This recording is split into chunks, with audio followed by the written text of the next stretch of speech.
Figure पे base है, to dimension. दूसरी इसमें टोटल एक्सिस कितनी है, एक तो एक्स एक्सिस और वाई एक्सिस। जो अपन ने यहाँ पे टेबल बनाई थी ना उस दिन कि कौन कौन से जैसे उसके यूनिक सॉल्यूशंस थे, इन्फिनिटिव सॉल्यूशंस थे, पैरेलल लाइंस थे, उसी के बेस पे मैंने इन्होंने ये वाला पोर्शन दे रखा है कि ऐसे कोई कंडीशन आती है जहाँ पे इसकी सारी वैल्यूज क्या हो, जीरो। जैसे कि अपन फर्स्ट वाला पार्ट देख सकते हैं, ओनली फॉर वो वाई पे ही बन रहा है।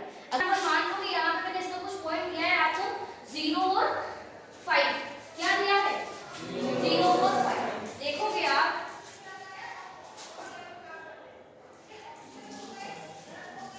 कितना हो गया, एक्स एक्सिस नेगेटिव और ये आपका एक्स एक्सिस पॉजिटिव, ये आपका वाई नेगेटिव और आपका ये वाला क्या हो जाएगा वाई पॉजिटिव। इसको आप लेते हो 0, इसको अपन ओरिजिन भी बोल देंगे या फिर सेंटर पॉइंट 0 भी बोल सकते हैं।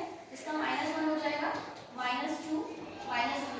अभी 3 3 के एक्सिस ले लूं मैं 1 2 एंड 3, -1 -2 -3। सेम रेशो में फॉलो कर रहे हैं 2 3 और 1 2 3। जैसे कि फॉर एग्जांपल आपको टारगेट दिया मैंने आपको 0 और 5। अब आपको भी बताइए कौन सी फॉर्म में सबसे पहले क्या आता है, x के बाद में आता है y। x पहले क्या होता है कि इंग्लिश के जो अल्फाबेट्स है उसमें सबसे पहले क्या आती है x। इसीलिए अगर आपके पास ये हो 0 और 5, इसका मतलब x की वैल्यू कितनी होगी 0 और y की वैल्यू कितनी होगी 5। अब x के लिए तो अपन कोई टारगेट कर ही नहीं सकते, तो अपन किसको करेंगे, मैं यहाँ पे आपके 4 और 5 करूंगी, ठीक है। अब मैंने इसको x तो 0 हो गया, y आपका कितना हो गया 5, तो इस पे आपने इसको लाइन शो कर दी। तो अब देखो आपको फर्स्ट वाली कंडीशन प्रूव हो गई। तो अब इसमें आपके जीरोस कितना हो गया 1, वही करोगे ना आपके भाई, इसका मतलब आपके इसमें कितना बना। अब ये सेम कंडीशन x के लिए भी तो हो सकती है, सेम कंडीशन किसके लिए हो सकती है x के लिए। अब x के लिए सेम कंडीशन होगी तो उस टाइम पे क्या होगा कि y की वैल्यू क्या होगी 0। अब आपको वो वाले पॉइंट्स भी पता ही होगा जब आपको x और y की वैल्यू दे रखे हो दोनों कंटिन्यू। अब एक वो वाला भी बना ही लेते हैं अपन, y वाला।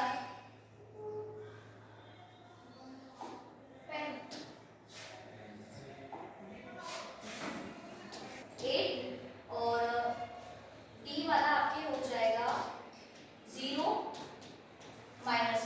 तो अब आप इसको शो कैसे करोगे, 1 2 3 4, माइनस के साइन आगे जाएंगे क्योंकि ये वाली जो एक्सिस होती है वो किस पे होती है y बेस, मतलब y नेगेटिव और ये y पॉजिटिव।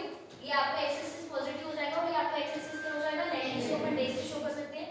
ये आपके ओरिजिन आपके पास क्या हो जाएंगे 0।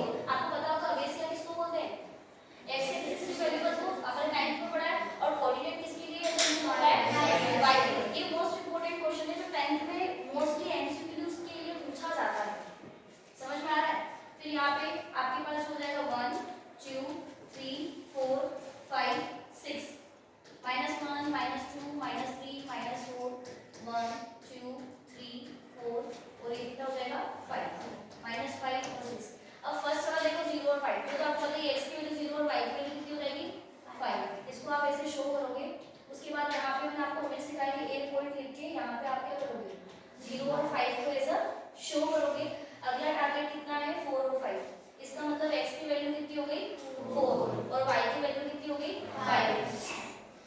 x तो आपका ये रहा, इसको आपको लेके ऊपर डालना, ये वाला इसका एग्जिट हो जाएगा। इसको आप b पॉइंट ले लोगे और उसके बाद क्या शो करोगे 4 और 5, जिसको आप चाहो तो ऐसे भी लाइन बना सकते हो। वैसे तो अपन इसका पूरा टारगेट बेसिस पे अपन सोल्व करेंगे। 2.1 के क्वेश्चन को भी आपके एग्जाम में एमसीक्यूज में नहीं पूछे जाएंगे, क्यों, क्योंकि थर्ड चैप्टर का जो क्वेश्चन आएगा वो आपके किसमें आएगा ग्राफ में। जो मैं आपको बोला है 28 नंबर पे 10 इयर्स से 6 मार्क्स का आ ही रहा, बस इसमें डिफरेंस कैसे आएंगे, या तो फिर वो लैंग्वेज फॉर्म में आएगा जिससे आपको खुद सेल्फ इक्वेशन बनानी है और कम से कम उसके कितने आपको पॉइंट्स निकालने हैं 4, ठीक है ना। 4 पॉइंट्स क्यों निकालने, उसका भी एक रीजन बताया था, बताओ। क्योंकि लास्ट